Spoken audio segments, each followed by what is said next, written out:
मेरे प्यारे मित्रों, आज के वीडियो जितने भी ओझा तांत्रिक भगत है उनके लिए है, क्योंकि आज के वीडियो में बता रहा हूँ कि डायन की शक्ति कैसे खींचना है। उनकी सिद्धि की हुई शक्ति को कैसे चौपट करना है, कैसे उस शक्ति को बंदी करना है और कैसे उनकी शक्ति को खींच लेना है और बची हुई शक्ति को उनके पास से कैसे भगा देना है।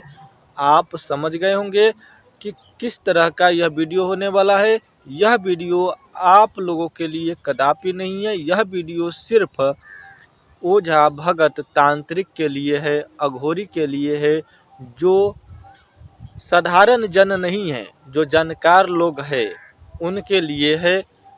क्योंकि साधारण जन इन विद्याओं का, इन कलाओं का प्रयोग करेंगे तो उन्हें बहुत ही बड़ा क्षति पहुंच सकता है, इसलिए यह प्रयोग उनके लिए नहीं है।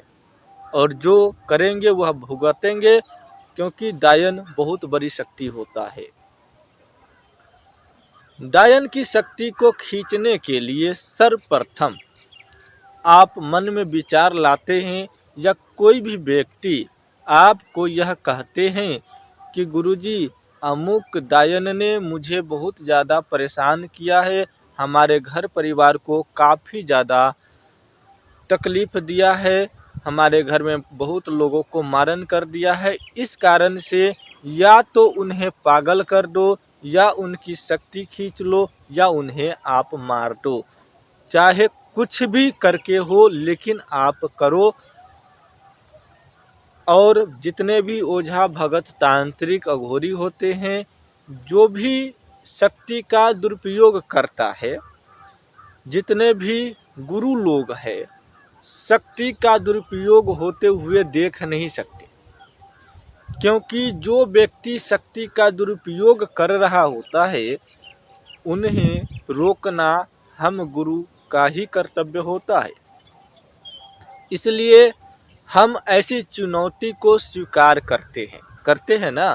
तो इसीलिए ऐसी क्रिया को करने के लिए हम लोग क्या भूल करते हैं जो नहीं करना चाहिए, और किस प्रक्रिया से हम करेंगे तो हम इस काम में सफल होंगे।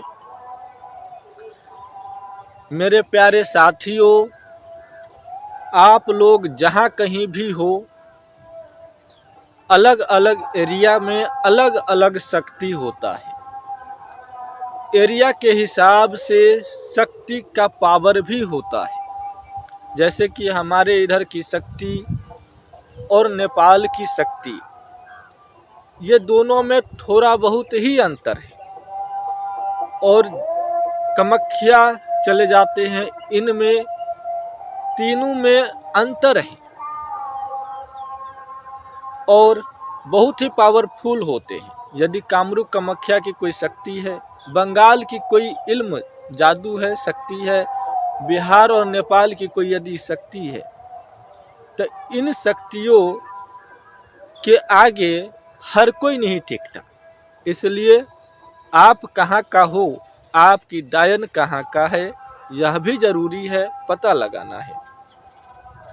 जैसा डायन वैसा ही शक्ति से आपको परास्त होगा।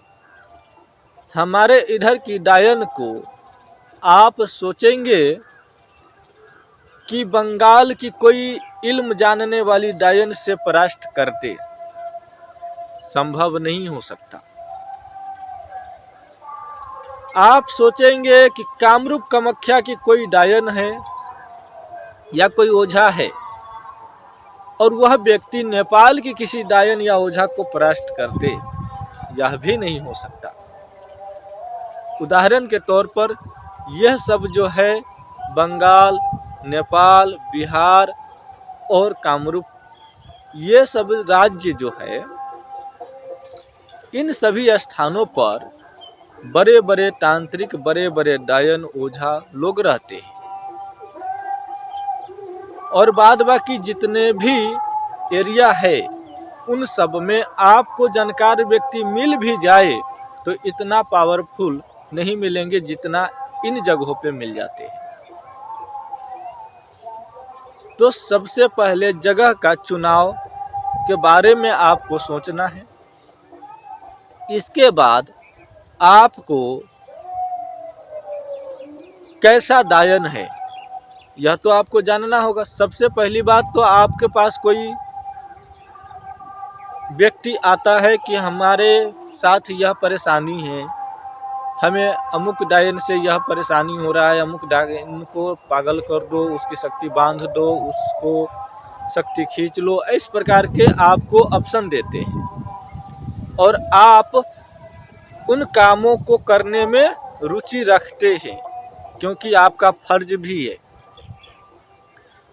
तो सामने वाले के शक्ति के बारे में पता लगाना जरूरी होता है, जो कि आम इंसान और छोटी मोटी ओझा भगत तांत्रिक लोग नहीं कर सकते। इनमें बड़े जानकार लोगों की ज़रूरत होता है क्योंकि सामने वाले के पास क्या शक्ति है, क्या वजन है उनका, यह भी जानना जरूरी है। ऐसे नहीं है कि बिल्ली देखे और उसमें हाथ डाल दिए। हो सकता है बिल्ली में चूहा ना हो, सांप भी हो सकता है। तो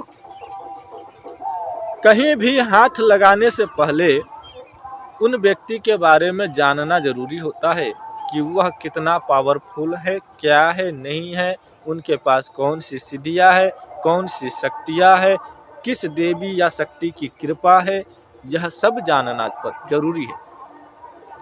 कई जगह पर होता है कि माता काली को डायन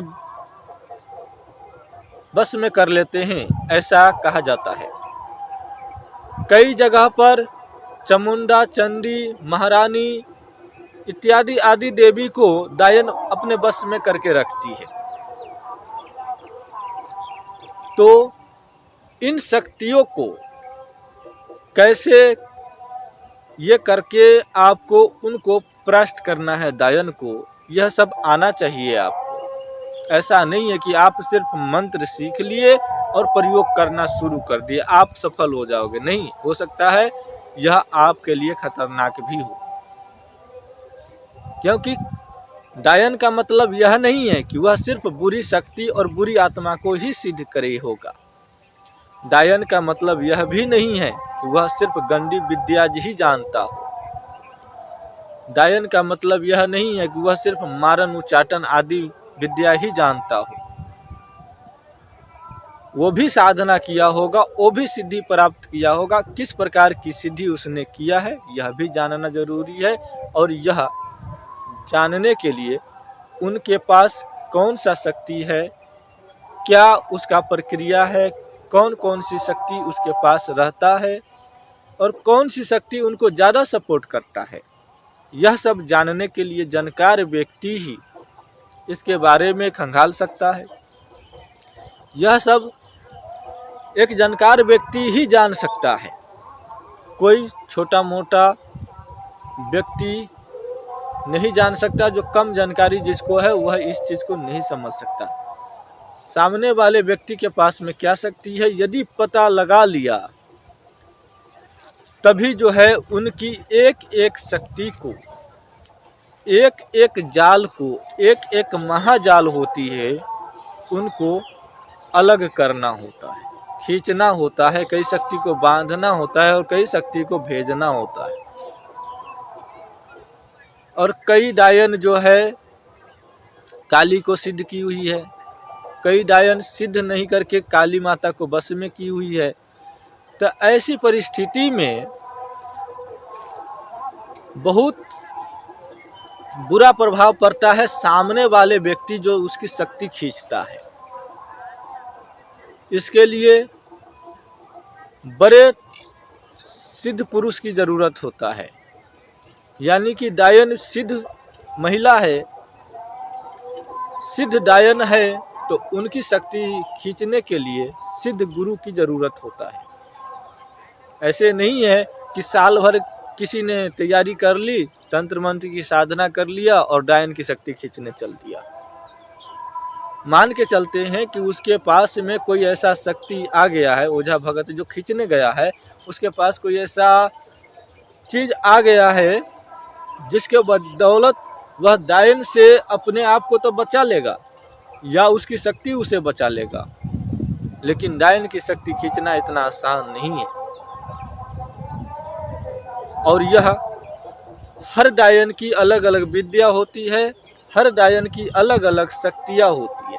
इसी प्रकार से हर जानकार गुरु लोगों के पास अलग अलग विद्या शक्तियाँ होती है और सभी अपने जानकारी के हिसाब से उनकी शक्ति को खींच सकता है, बांध सकता है, रोक सकता है और उनकी शक्ति को बंदिश कर सकता है। अपने अपने जानकारी के हिसाब से ही कर सकता है। समझ गए कि किस तरह से होता है। और आगे और भी कुछ आपको जानना है तो इस चैनल को सब्सक्राइब कर लीजिएगा।